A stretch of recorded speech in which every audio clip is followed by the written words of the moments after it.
This is an ABC News special report.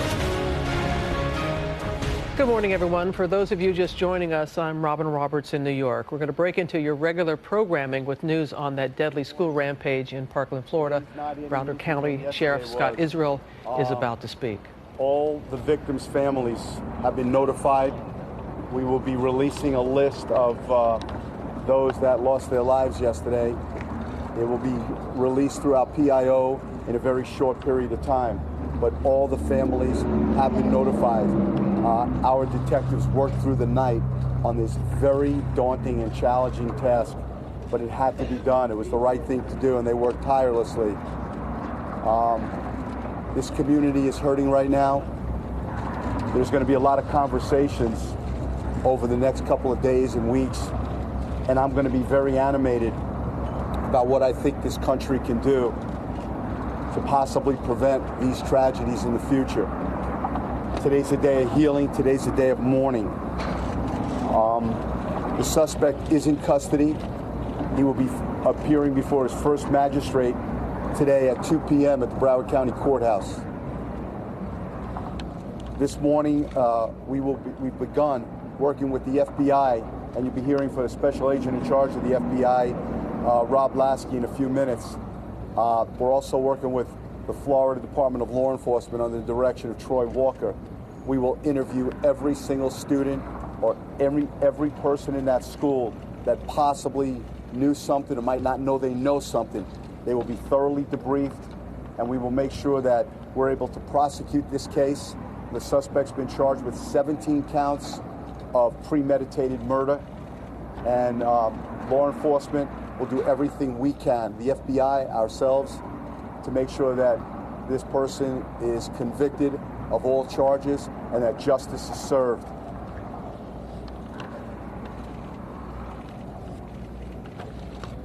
Sadly, there have been copycat threats made today at other schools. We will respond to every threat. Every threat we receive, we will not classify it as a copycat or a prank call. We will respond in full and investigate it. Any call that is made fictitiously, any fake call, any call that's made to take our resources at a time like this and place them in places where we don't need to be, we will do the full power of the Sheriff's Office will investigate this and charge anyone accordingly with the maximum charge we possibly could for doing something so horrific, so pathetic.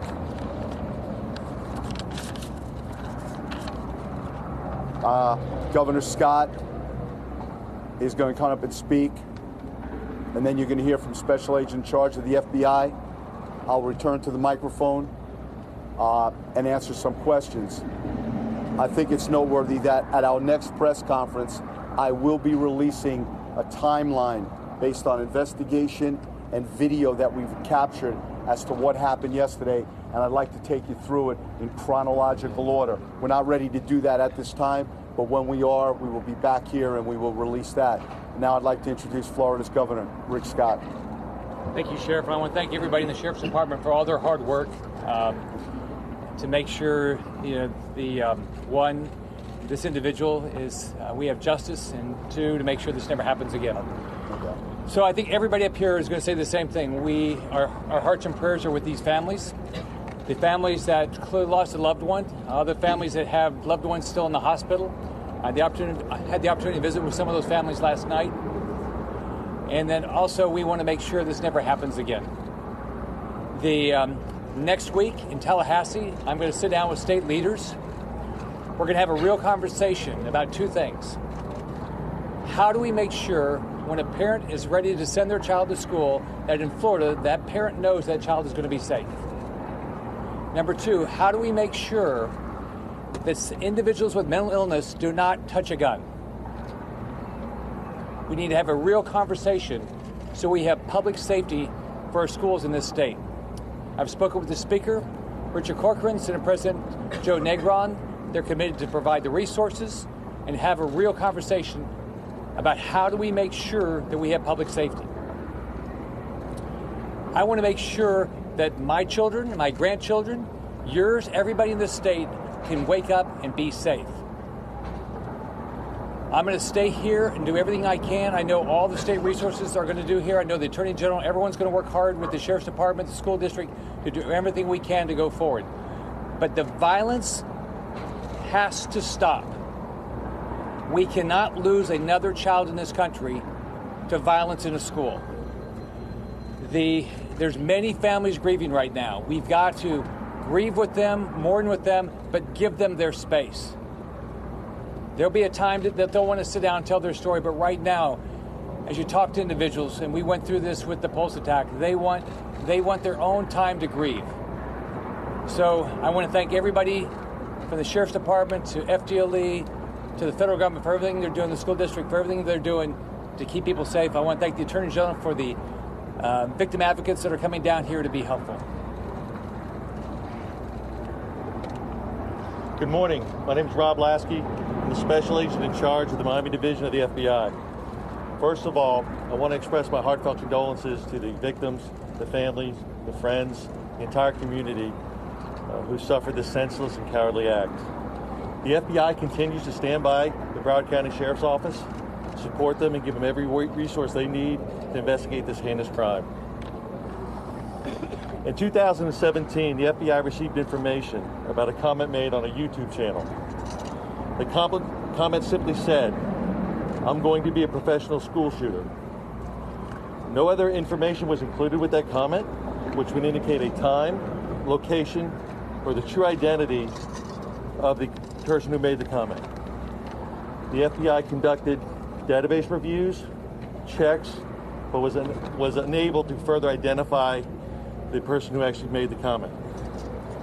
Again, as a native South Floridian, my heart goes out to the victims, the families, and friends, and the entire community. Thank you. I'd like to bring up our Superintendent of Schools, Ron Runcie.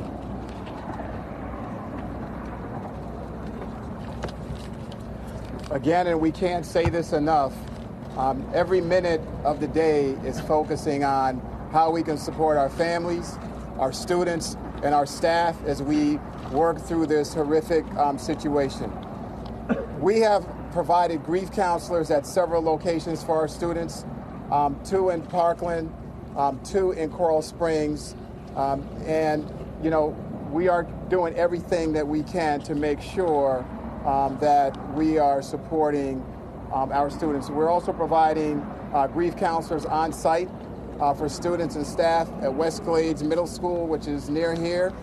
Throughout the district, we're providing guidance to all of our schools on how to have conversations with our students on this particular topic.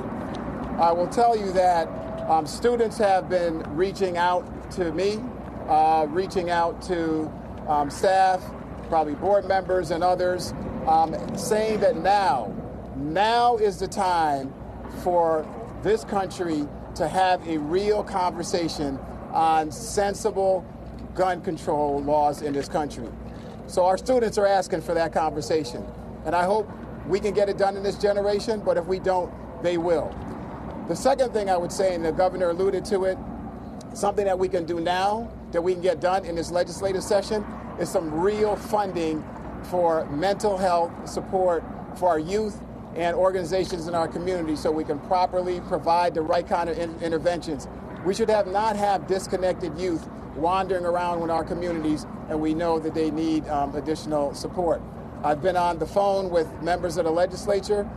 They're going to work with the leaders there and the governor to substantially increase the amounts that are being put on the table right now for mental health services so we can have more counselors, more psychologists, more family counselors, caseworkers in our schools. It's absolutely needed. The last thing I would say is that there have been a lot of inquiries as to where individuals can provide support. I want to thank everyone in the Broward community and around this country for your continued thoughts and prayers, acts of kindness that we see minute by minute. There is a GoFundMe account that's been set up. As we talked about yesterday, there have been a lot of fraudulent type of activities set up out there, so we've worked to establish something that's credible. It's a GoFundMe account, Stoneman Douglas Fund it's called. Again, that's GoFundMe, Stoneman Douglas Fund, which folks can make contributions. Again, please keep our babies, our families, and this entire community in your prayers as we go through this healing process. It's going to take quite a while for us to be able to deal with this, but we're going to do everything we can every day, create the greatest amount of flexibility we can to make sure that we're supporting our families. Again, I want to thank our law enforcement agencies, Sheriff Israel, the FBI, the first responders. They have been incredible. And I want to acknowledge some heroes that have been in our schools. We had an athletic director, campus monitor, who responded immediately when there were signs of trouble in the school. Unfortunately, those two heroes gave their lives for our kids and probably helped prevent this from being a worse tragedy than it is today. And so we need to acknowledge the heroes that are in our school every single day, our teachers, our educators, who are not only ensuring that our kids are learning and developing the skills they need to have a bright future, but they love them and treat them as if they're their own children, and they put their lives on the line every single day. And that's another thing that we need to do, is to figure out how we can better compensate and reward teachers in this country, and not just give lip service to the quality of work that they provide. Thank you.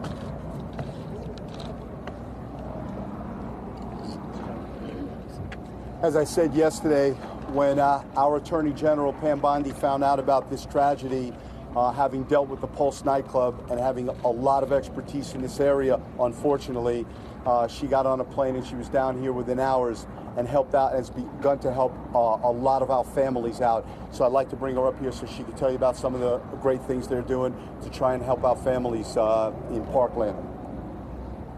Thank you, Sheriff. Thank you, Governor. And thank you, Special Agent Lasky.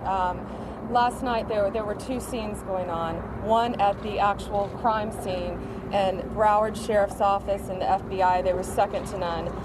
They were unbelievable what they did. That crime scene, from a prosecution point of view, was meticulously detailed, processed, and it took as long as needed to take to make sure it was thoroughly processed and accurately processed. The other scene was at the hotel where we were with the family members. Having to tell with the FBI advocates and my advocates that a child, some 14 years old, is dead is one of the hardest things you have to do in your career. These parents, tremendous families, are grieving. And again, please respect their privacy. We were there till about 3:30 in the morning with these families. And many of them had siblings who were in the school and survived, and then a brother or a sister did not. So that was extremely tragic.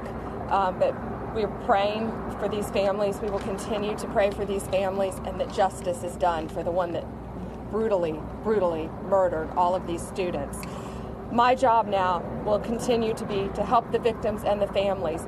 We've gotten to all of the victims who have lost loved ones to be sure that we can help pay for their funeral expenses. If you are in the hospital with your family, we will be coming to you today to help you, to make sure we help with your hospital bills so you have nothing to worry about there. We also will be on scene with the FBI and with Superintendent, who has done a great job. Our advocates will be there to provide counseling. What we saw in Las Vegas, what we saw at Pulse, people who we don't think were impacted. And so we're going to provide counseling for all of them. I was on the phone till about 2 a.m. with GoFundMe, and again, first thing this morning, it is safe to give to GoFundMe. They're pulling bad websites off constantly. They're monitoring everything. In fact, one of the top people at GoFundMe knew a victim. That's how far-reaching this is. So there's going to be one unified site. So please don't be afraid to give to GoFundMe, and all of these victims and their families will be protected. And again, Governor, I cannot thank you for your support. We've been on the phone constantly. He was here the second this happened. And I can't thank you, FDLE, the Sheriff's Office, and the FBI enough. And this is what you don't see around the country. You see teamwork. That's what happens in Florida. And that's what makes us very special. Thank you. Before we take questions, I'd like to also thank Congressman Ted Deutsch for coming down from Washington, D.C., Mayor Beam Furr, the elected officials from Parkland around the county. My message to the community, to Broward County, is simple. your elected officials, your commissioners, your state reps, your state senators. Make sure these are people that aren't worrying about millage rates and saving money. This is a time to save lives. We need more law enforcement. We need more deputies. This isn't the time to worry about how many dollars might be saved if we don't have a deputy here or a police officer here. This is nationwide. We need more heroes, more first responders, not less first responders. And I know many states have different terms to help our mentally ill. And we all pray for our mentally ill. We pray for them to recover. We all know someone or a family who's affected by someone suffering from mental illness. The Baker Act in Florida allows law enforcement or medical professionals to confine a person involuntarily while they get examined and looked at. But you have to have a reason. You have to be able to articulate that they're a threat to themselves or a threat to someone else.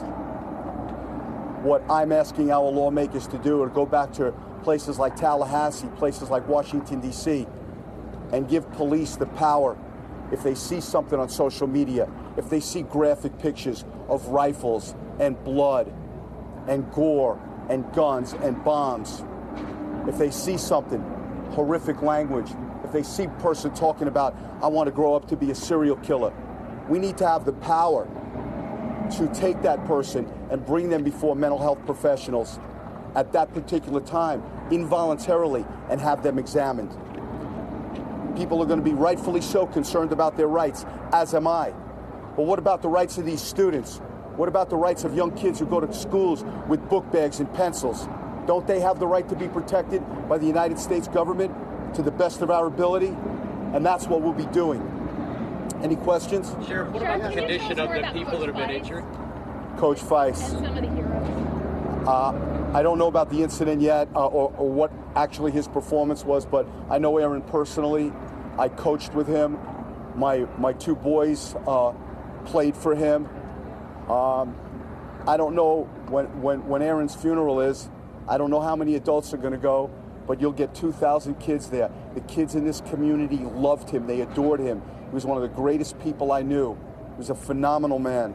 And I don't know the specifics yet, but I can tell you what, when Aaron Feist died, when he was killed, tragically, inhumanely, he did it protecting others. You can guarantee that, because that's who Aaron Feist was. Sheriff, can you tell us about the condition of those who are injured? What are the extent of their injuries? What kind of injuries do they have? Yeah, we are fortunate today to have our doctors who worked so tirelessly and saved so many lives yesterday. So we're going to bring up one of our doctors to speak about some of those questions and answer those questions. Doctor?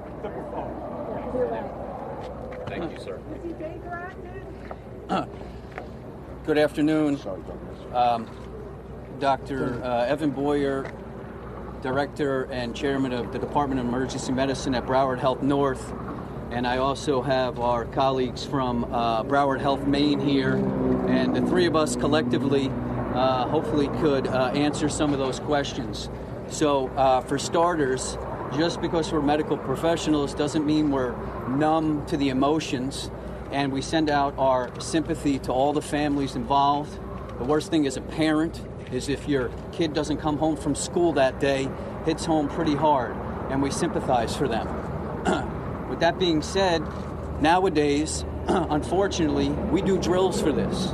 About 9 months ago, we did a drill at our facility specifically for an active shooter. So when it becomes a live event, we can work seamlessly with fire rescue, BSO, in order to ensure patient safety.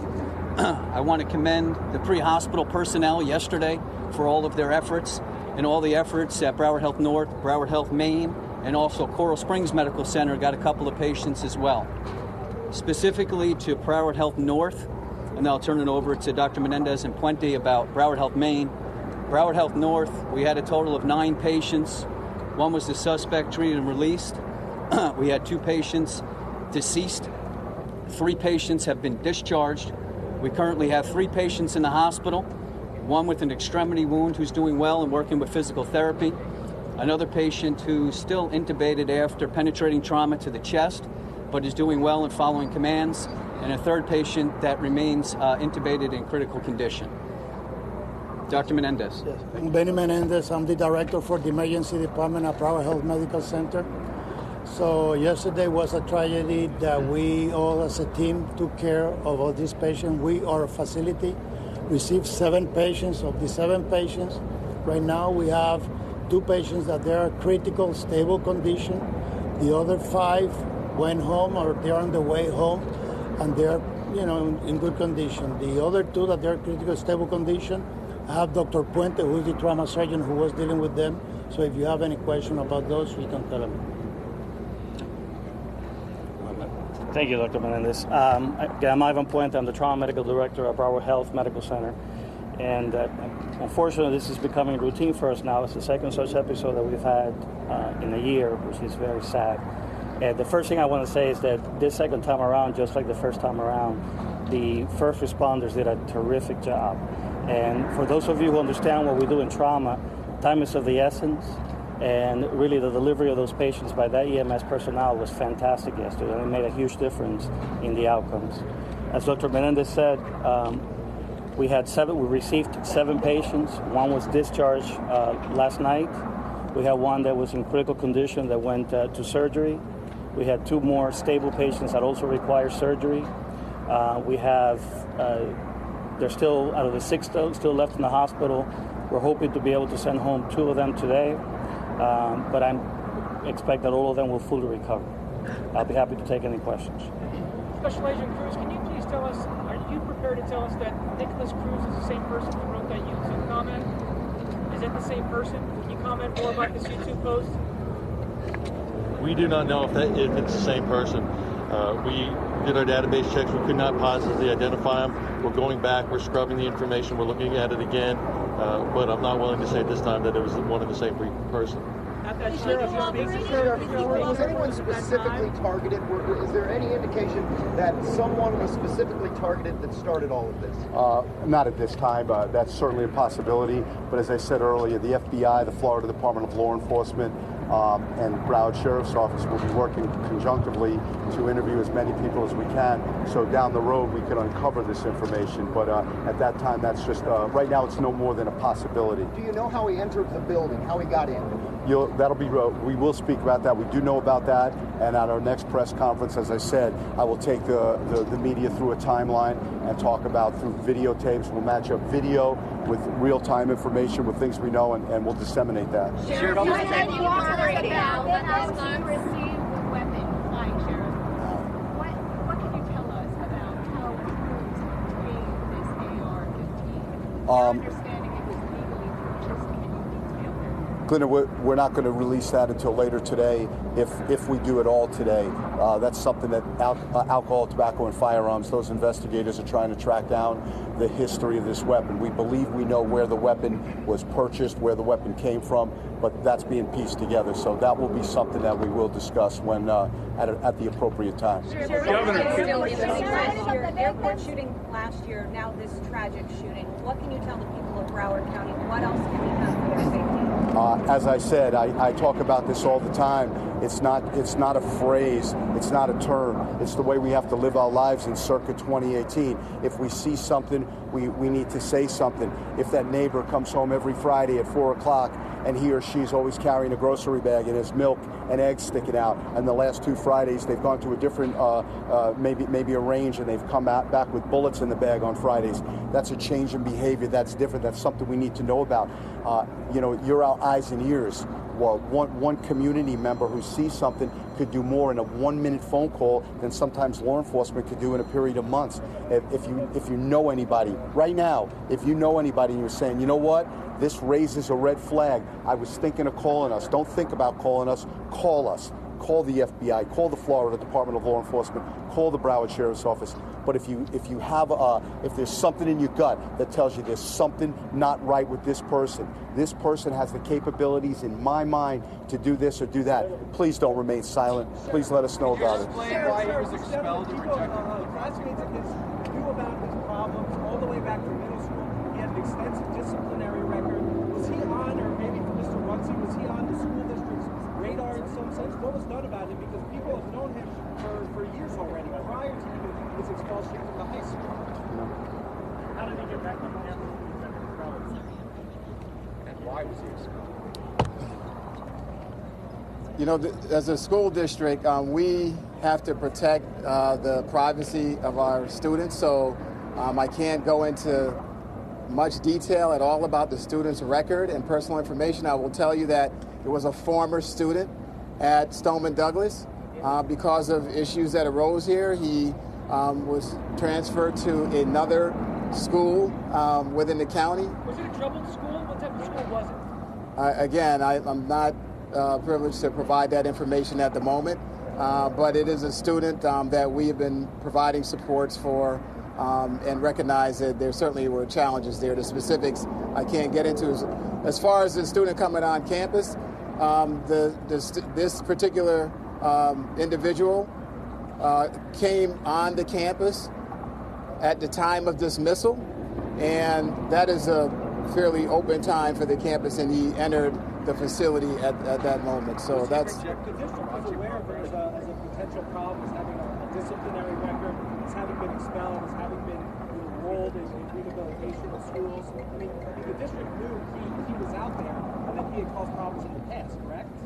So let me just say this. When we have students within our care in the district, we provide the services that we can provide them.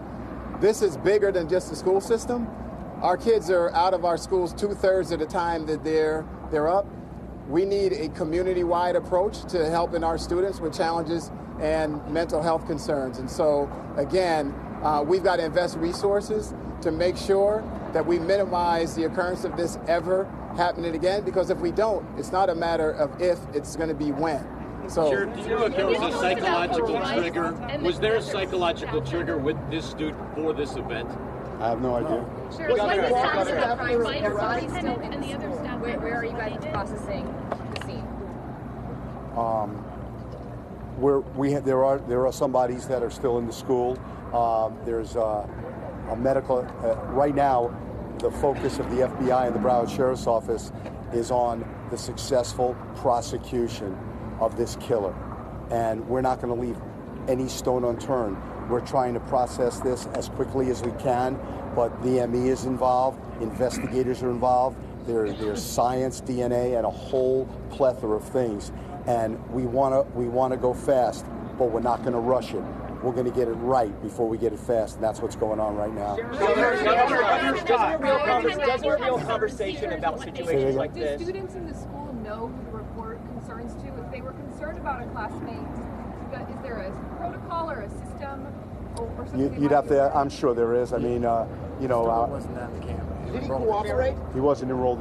There is a process. They could get a hold of teachers, guidance counselors, their parents, make anonymous calls to Crime Stoppers.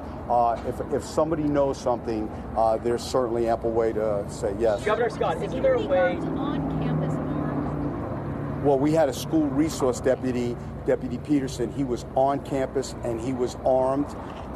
He never encountered, at this point, the only thing I can tell you definitively is he never encountered Cruz. Governor Scott, you said you would have a real conversation about how to prevent something like this from happening. Does that real conversation include gun control? Can you tell Floridians today that's something that you'll look into? The two things I want to focus on when I have this conversation next week with state leaders is I want to focus on school safety. And that's going to focus on dollars. It's going to focus, as the superintendent said, on mental health, dollars. It's going to focus on what are the things we can do with regard to school safety. But on top of that, we've got to think about this. If somebody's mentally ill, they should not have access to a gun. So I want to focus on both of those things. I've already spoken to the Speaker of the House and the Senate President, and they're receptive to having this conversation about school safety. All of us have children or grandchildren, nieces or nephews. None of us want this anything like this to happen again. Let me also say something. I should have said something in Spanish earlier. Mis oraciones están con las víctimas y las familias que afectadas por esta tragedia. Como gobernador es muy importante para mí que todos los estudiantes en la Florida estén seguros. Governor, One question, is it a diagnosis that he was mentally ill? It seems like there's a big focus on mentally ill. Is he mentally ill? Is this a diagnosis, or is this something that we're assuming because he killed so many people, or at least charged with that? I think it's a pretty good assumption to start out with. Yes. Governor, thank you. Have you sort of forecast for us the conversations you plan to have with lawmakers next week? How will they be different from the conversations you had with them after the last few mass shootings? Right. But let's remember this. First off, Pulse was a terrorist attack. And after Pulse, I asked for money, and the legislature supported adding more counterterrorism experts through our Florida Department of Law Enforcement. We did that. We, I think, added 46 additional counterterrorism experts, so we did that. In this case, what we have to think about is all of our schools have to be safe. It's as simple as that. How do we do that? It's going to be funding.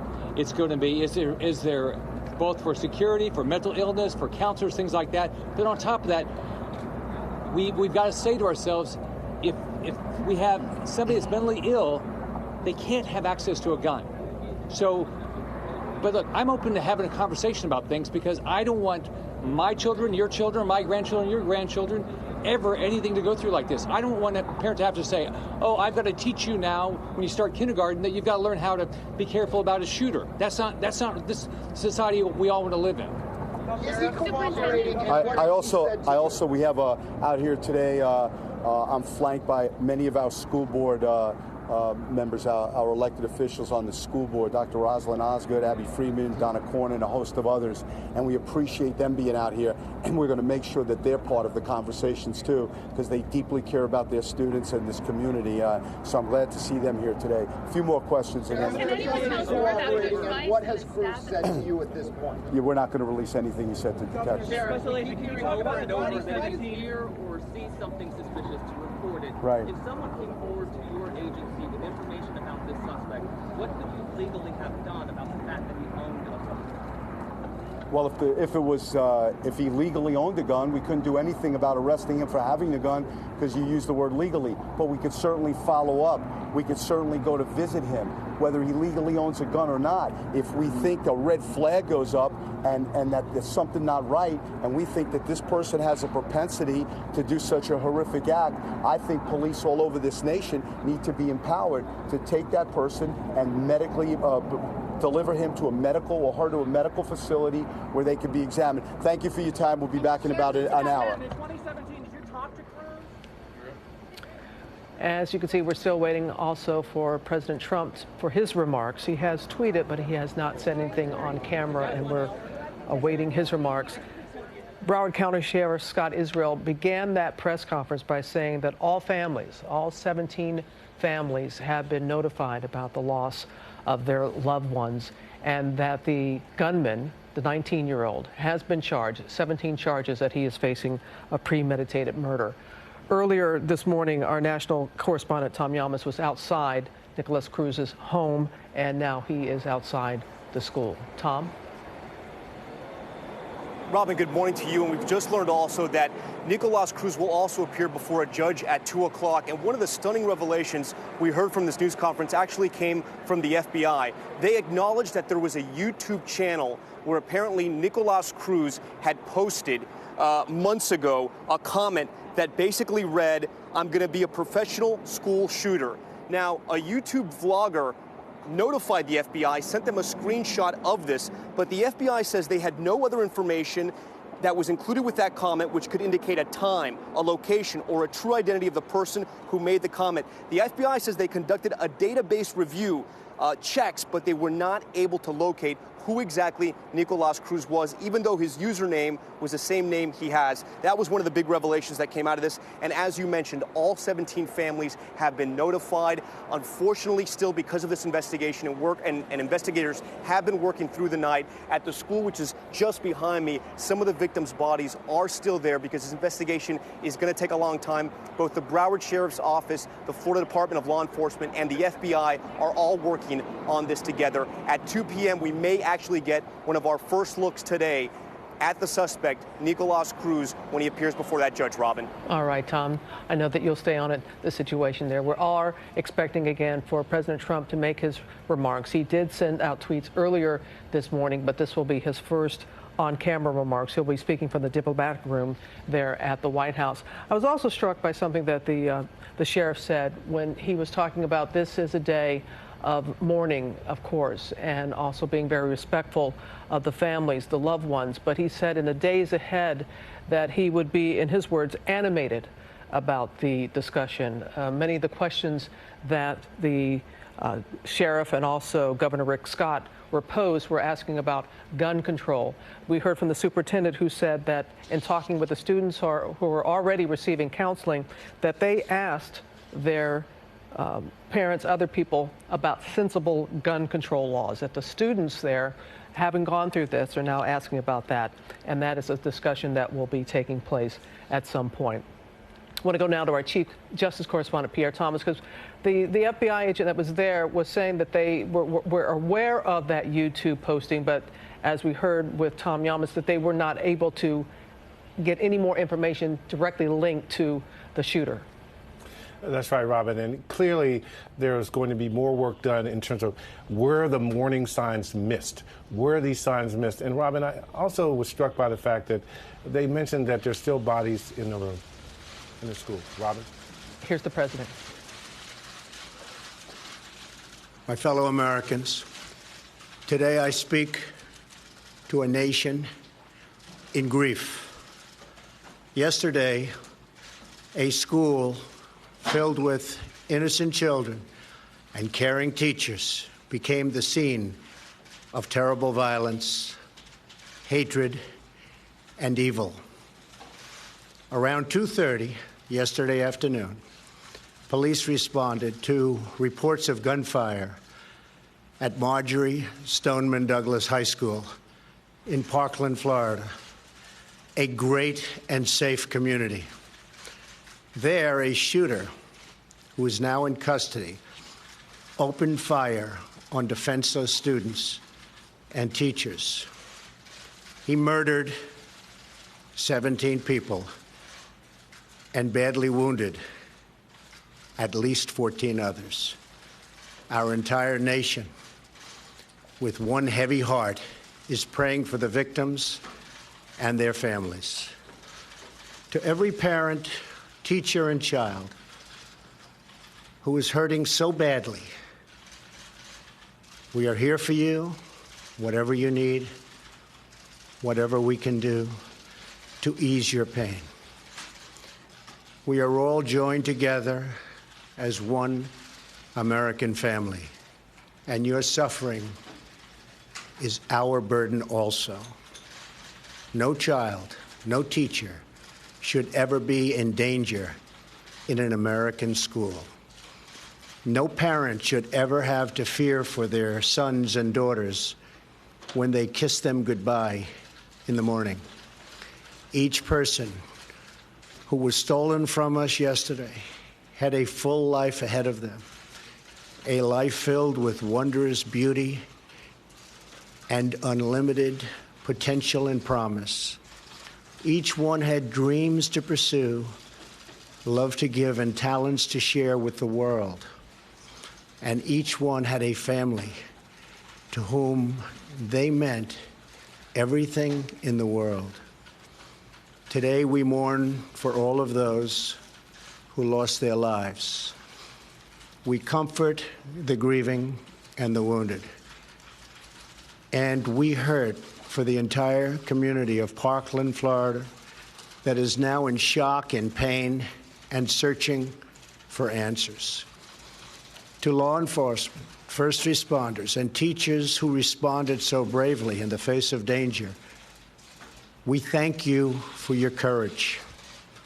Soon after the shooting, I spoke with Governor Scott to convey our deepest sympathies to the people of Florida and our determination to assist in any way that we can.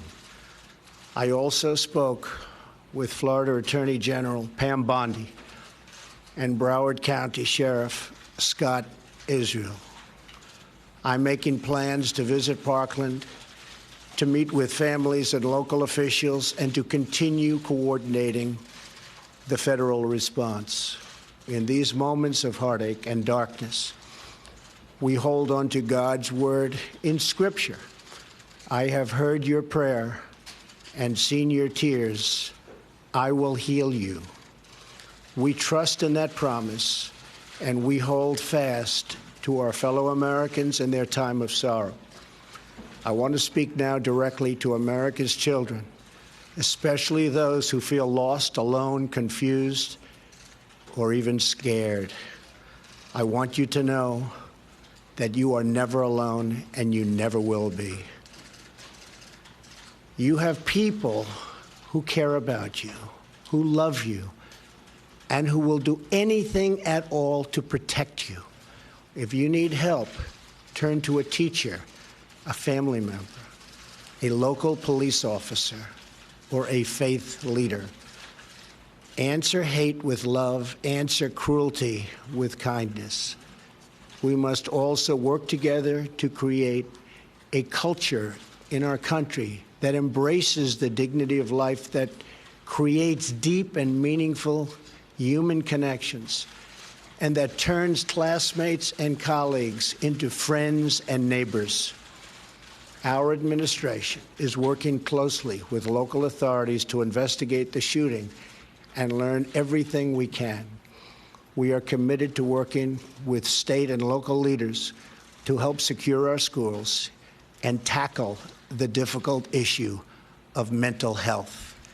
Later this month, I will be meeting with the nation's governors and attorney generals. We're making our schools and our children safer will be our top priority. It is not enough to simply take actions that make us feel like we are making a difference. We must actually make that difference. In times of tragedy, the bonds that sustain us are those of family, faith, community, and country. These bonds are stronger than the forces of hatred and evil, and these bonds grow even stronger in the hours of our greatest need. And so always, but especially today, let us hold our loved ones close. Let us pray for healing and for peace, and let us come together as one nation to wipe away the tears and strive for a much better tomorrow. Thank you, and God bless you all. Thank you very much. Mr. President, why does this keep happening to America? Will you do something about guns?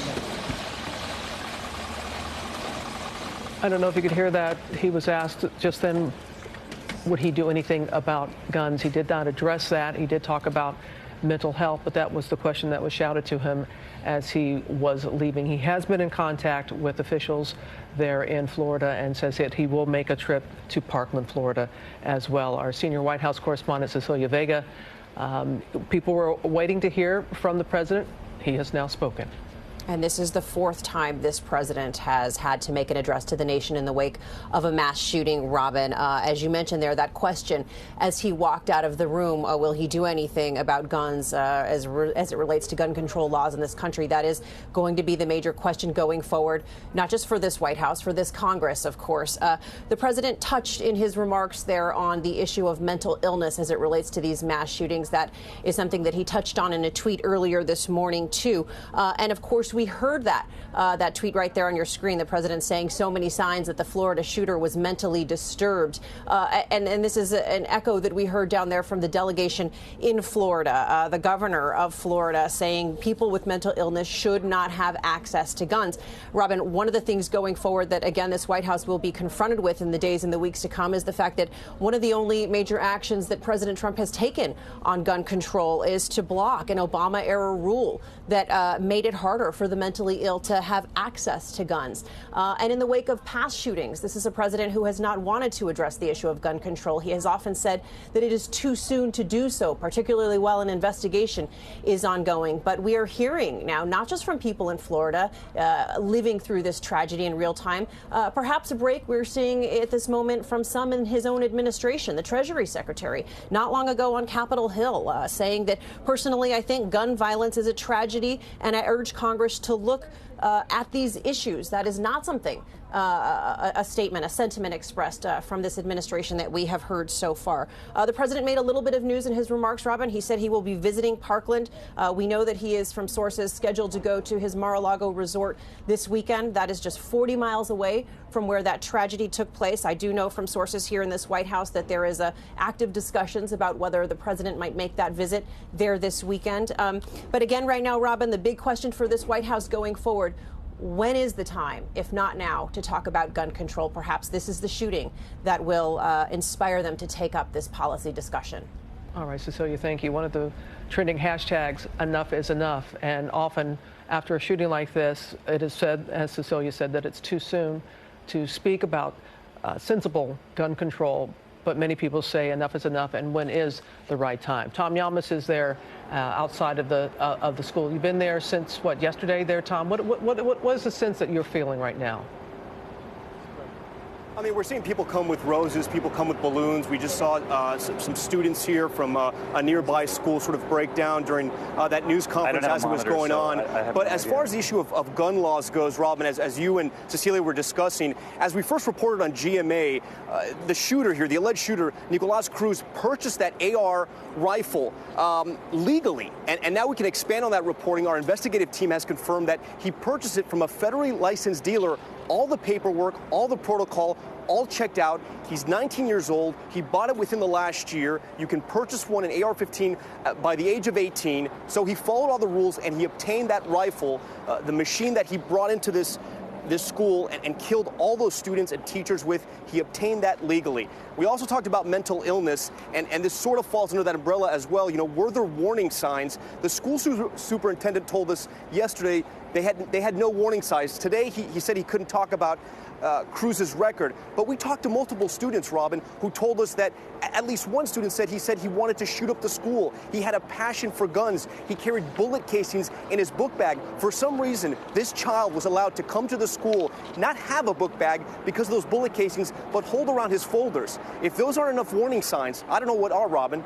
Yes, those were many warning signs, and the school has maintained that no one officially contacted them, but yet he was, as we know, he was expelled for disciplinary reasons, and we did hear about those items that he had in his backpack. All right, Tom Yamas, thank you very much. Let's go now to Pierre Thomas again, and the FBI, of course, is fully engaged in this case. Pierre. Robin, they are, but let's take a step back for a moment. We now know, based on what the superintendent said this morning, that this young man was getting support. He was getting support, and he had mental health issues that the sheriff is now openly talking about. And we now also know that this same young man was able to buy an AR-15 assault rifle. The system did not blink red. How could you have a young man who had these kind of issues then get the weapon? That's the critical issue. And the sheriff made a major point about a conversation about social media. Should, when people post extremely violent images and statements online, should the authorities have the ability to go get those people and get them before professionals to evaluate them? These are the types of conversations we're having now, Robin. And the point I was trying to make earlier is that I was just struck when they said that there's still bodies inside that school. Yes. And I think we all need to keep that in mind today. And that's what all the officials there were saying. They know that people want to get as much information as possible. And the families, that's how they began the press conference. The families have now all just been notified. I mean, many of the students, they didn't have any ID on them, their backpacks, and we do need to keep the families in our hearts and our minds. David Muir has made his way down there to Florida. I know that you're going to be broadcasting there from tonight. David? And Robin, it's so important, as you've been pointing out, to keep the bigger picture here of what this country has now witnessed in the last 5 to 6 months.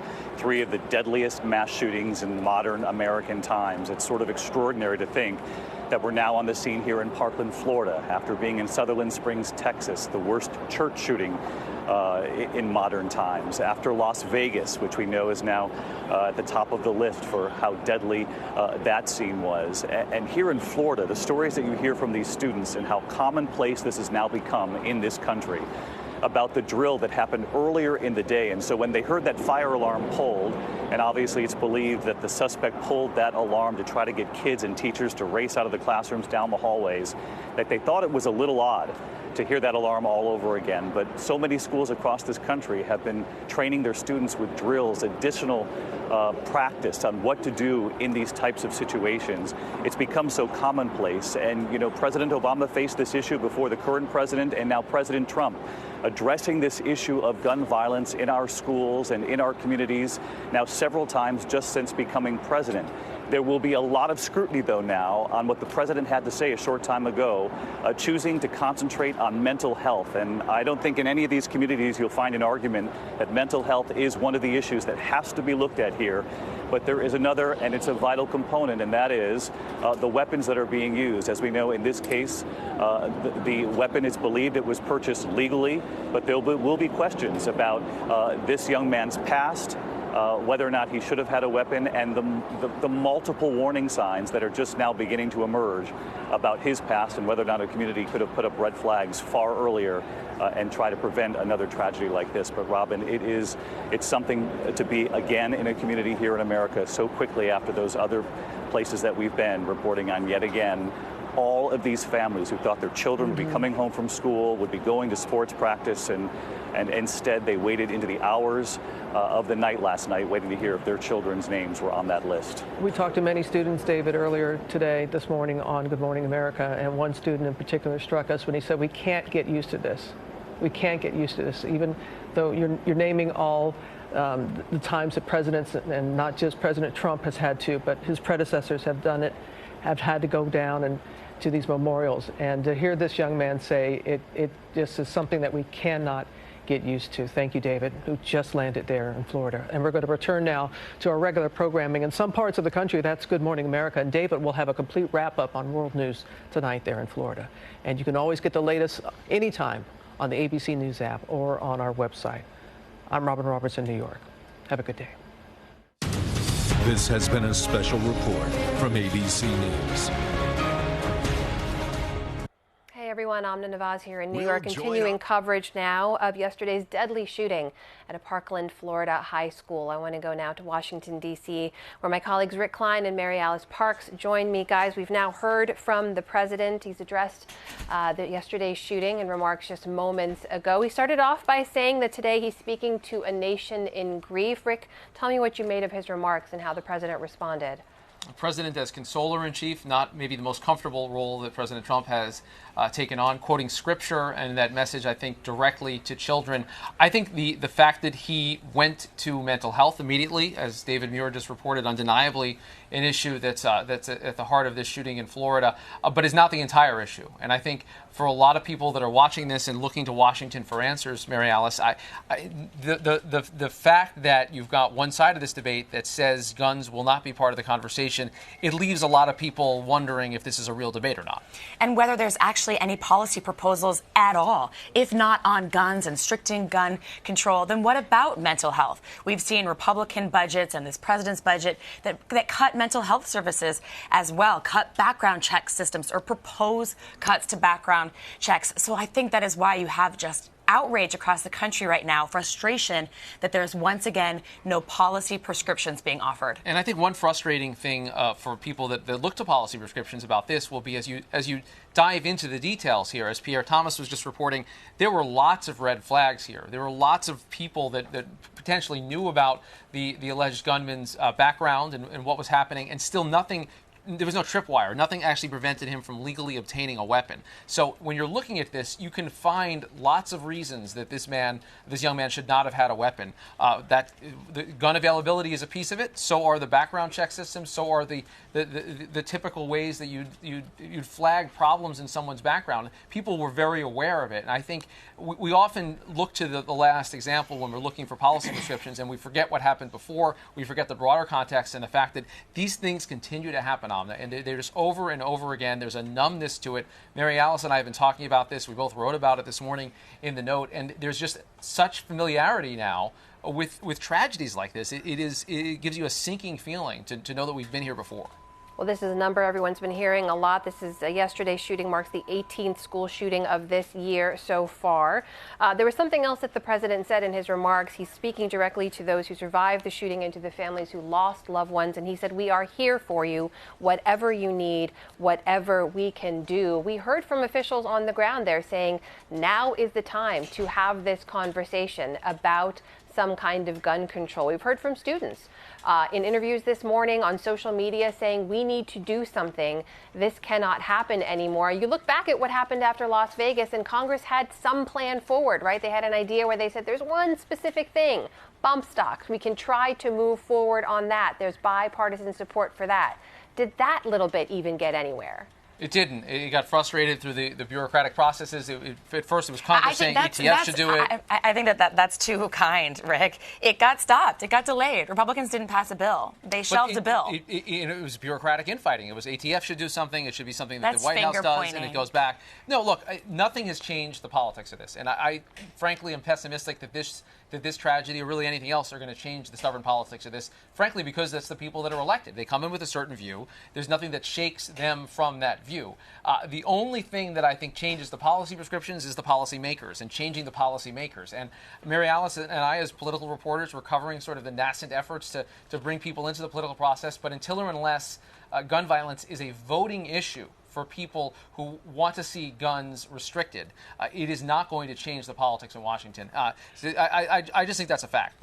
And two things. We've seen that on local level starting to emerge. A number of female candidates, like we talk about often this year, coming up in the midterms at the local level. We're seeing more and more moms who are involved in gun advocacy and who've been engaged in a grassroots level, now putting their names on the ballot. That's interesting, and that'll be an interesting trend to watch. But on the idea of what's happening here in Washington right now with these lawmakers who are elected, who are sitting and serving right now, I think it's important to remember actually that Republicans have gone the other way, have passed, feel so strongly about their beliefs that they've passed a number of bills or tried to work and advance a number of bills that would in fact loosen gun restrictions, make it easier to buy guns, make it easier to carry weapons across state lines, make it easier to have extra additional add-ons and devices like silencers that even law enforcement have come out against.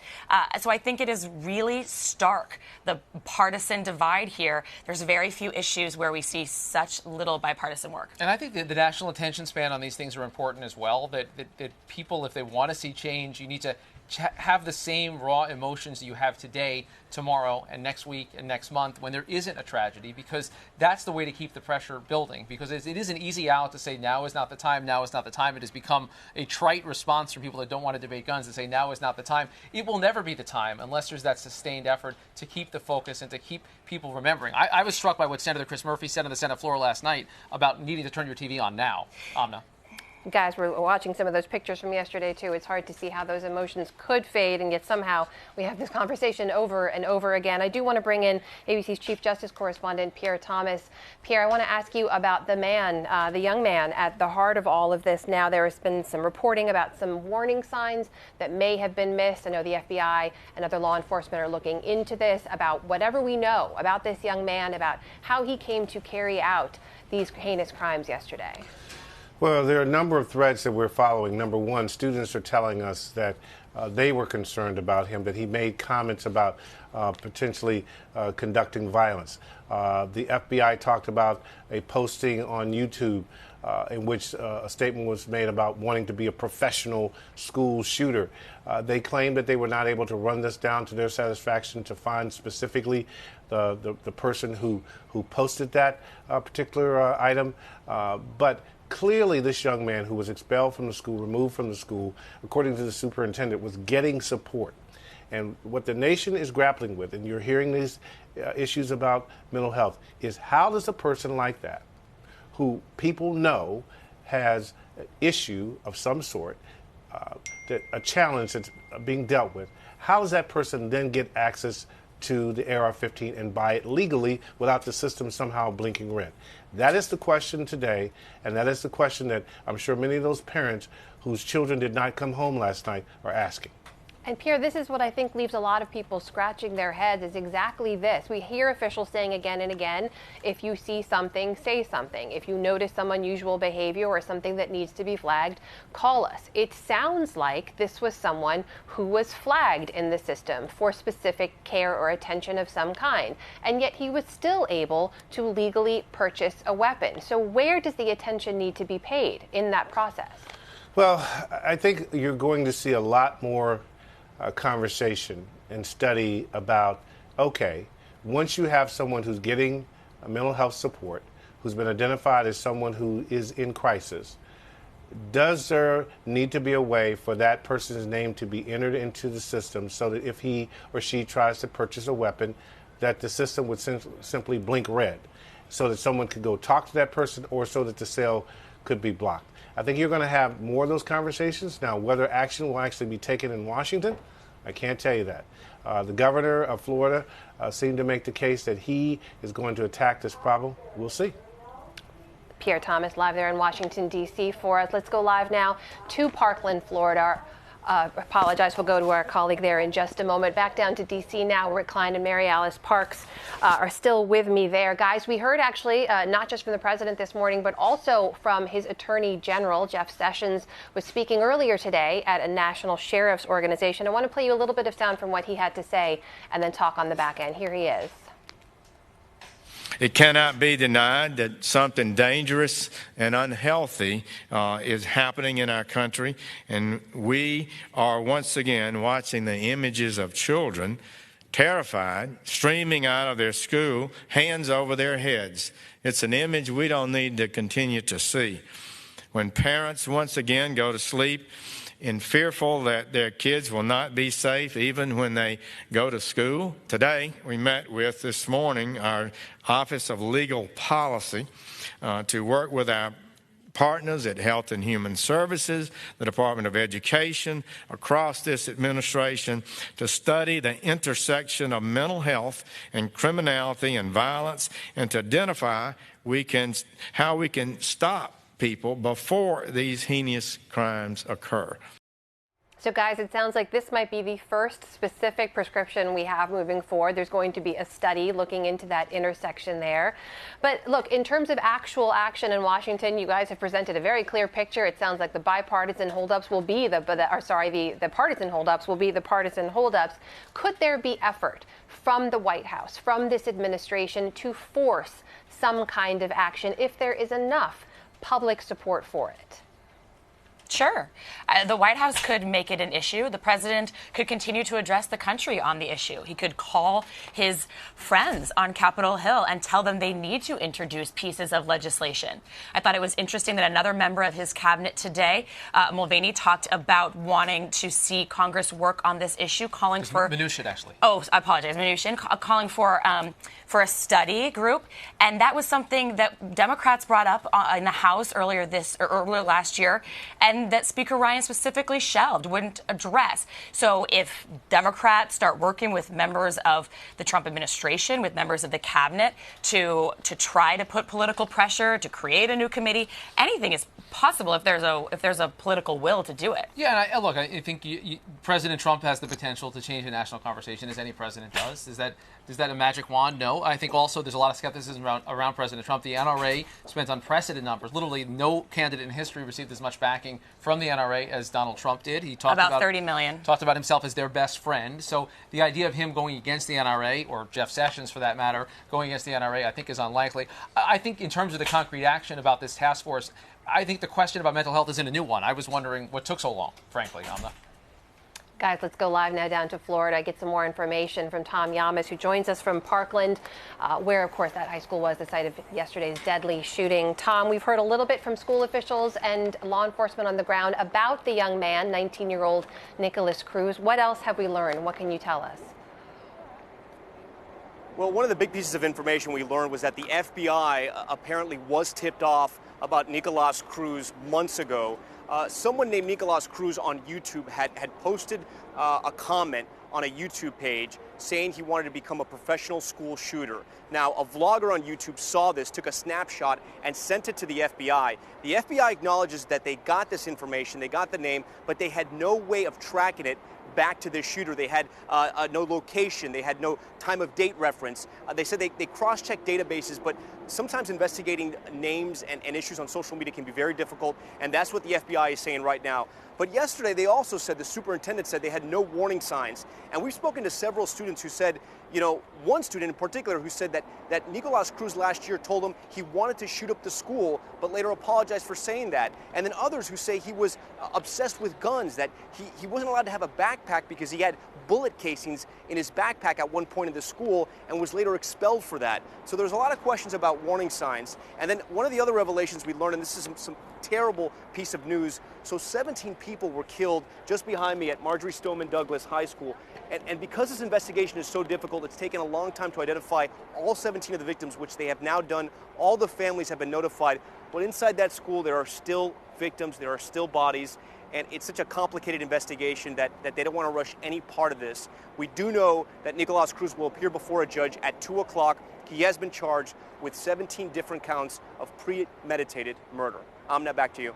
Tom Yamas on the ground there for us in Parkland, Florida. Thanks to you, Tom. Rick Klein, Mary Alice Parks, back to you. Now, I wanted to ask you about something else we heard in that press conference earlier, and to be fair, from President Trump himself. We heard school officials basically saying, look, we have prepared for moments like this. We've run drills. Hospital officials saying we had a drill like this recently. Florida officials saying we just dealt with something like this very recently, referencing the Pulse nightclub shooting as well. And President Trump, even in an interview when he was a candidate with our own George Stephanopoulos, seemed to indicate that this was something that's just sort of part of our new normal. I just wanted to get your thoughts on that. Is that where the conversation is now, particularly with leaders in Washington, that this is just something that we will have to deal with moving forward? Well, I think it's a complicated question because no one wants to say that this should be an acceptable normal.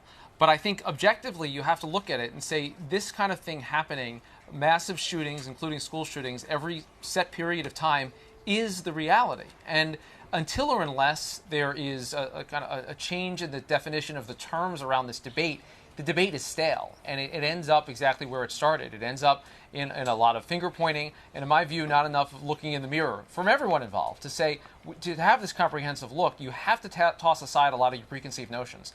And I think the emotions of this are part of it as well. I think when the president says, we'll do whatever you need us to do, a lot of the folks impacted by this tragedy, the family members, will turn into advocates.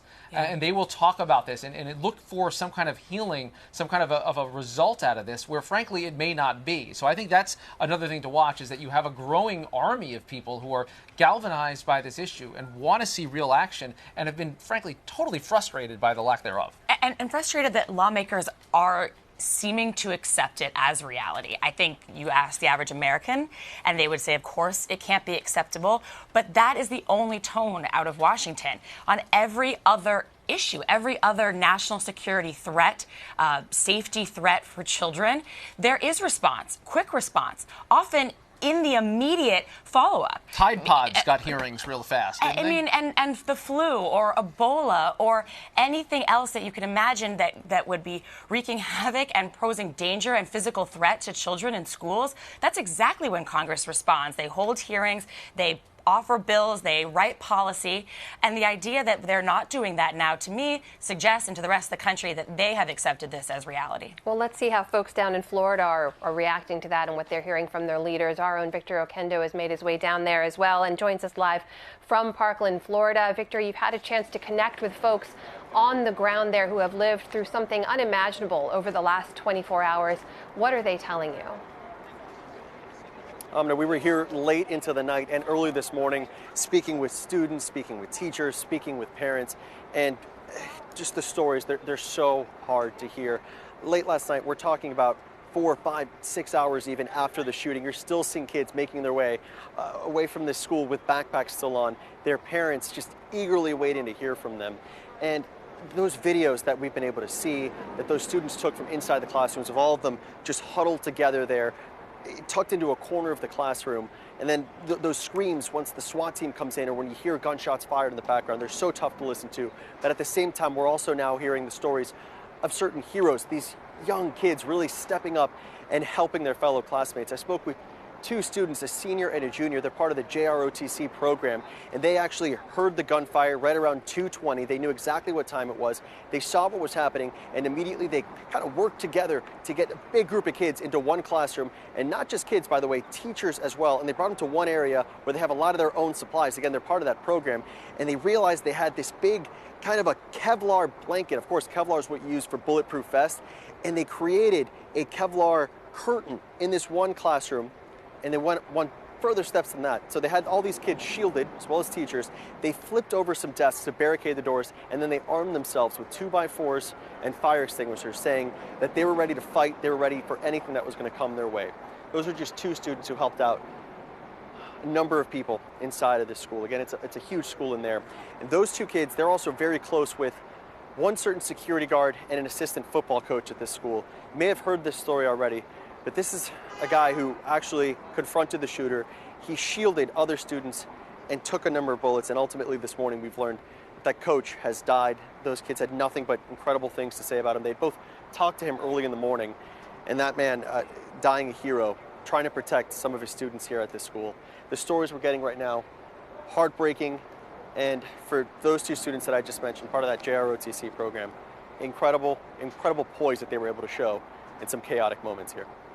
Victor, I think one of the things that struck so many people yesterday as we were watching those pictures and that scene unfold live in some cases with the kids running out or making human chains as they walked out was their stories of how they knew what they were hearing after the first few gunshots. They knew, okay, this is the drill that we have run. This is what we need to do. For all the panic and chaos in the moment, have you talked to kids there who had thought at any point that this could happen at their school? I need to make this real clear. Parkland, Florida is a very, very nice and safe place to live. People move here for that reason. Some of them even move here to go to the school right here behind me. That said, at this point, where we are in times, they know that anything like this can happen anywhere. You just, of course, never expect it to happen right here at your own school in your own backyard. Most of the kids that I spoke with said that it sounded like firecrackers. The first few shots that they heard, they said it sounded like firecrackers. And then after that, they knew something else was horribly wrong. There had been that fire drill early on in the morning, so they knew that something was weird to have another fire alarm pulled late in the afternoon. It clicked pretty quickly, something was horribly wrong, and that's when they either took off running or hunkered down for cover. Victor, and some of the other families you've spoken with, the community members there, are they saying what they would like to see happen next? At this point right now, you're seeing a lot of communities and families just kind of banding together right now. I do want to mention this part. The school superintendent up here for Broward County, Robert Runcie, in that news conference minutes ago, he mentioned a GoFundMe page for the victims. And within just a little more than an hour at this point, it's now up to more than $130,000. And that's just people, not just locally, but that news conference is carried in a lot of different places. So now you've got a lot of people coming in and helping out, donating all to the victims here. The goal, by the way, is $300,000, and if they've gotten that far within just a little more than an hour, you can imagine they're going to hit that goal pretty quickly. That's an incredible outpouring of support for the folks there. It's Victor Oquendo live there in Parkland, Florida for us. Thanks, Victor. Back to D.C. now, Rick Klein and Mary Alice Park. So we know, guys, that the Senate is going to be holding a moment of silence very, very shortly on the Senate floor. Do we imagine that we're going to hear anything else from elected officials on yesterday's shooting? I'd imagine so. I mean, I think mentioned earlier, Chris Murphy the senator from Connecticut, where the Newtown massacre happened about 5 years ago. I would imagine that we're going to hear more from him and a lot of folks who want that broader debate around gun control to be part of the national conversation. I think there's a general sense that despite all the numbness that we're talking about, that when these moments happen, that folks who feel passionately about it need to galvanize the country and need to raise alarms and say, look, this is a moment that we should be focusing. And I think you'll hear a lot of people talking about some of the Trump administration efforts, some of the Republican Congress efforts, and I think calling out hypocrisies when they see them. I feel like this is what the moment generates.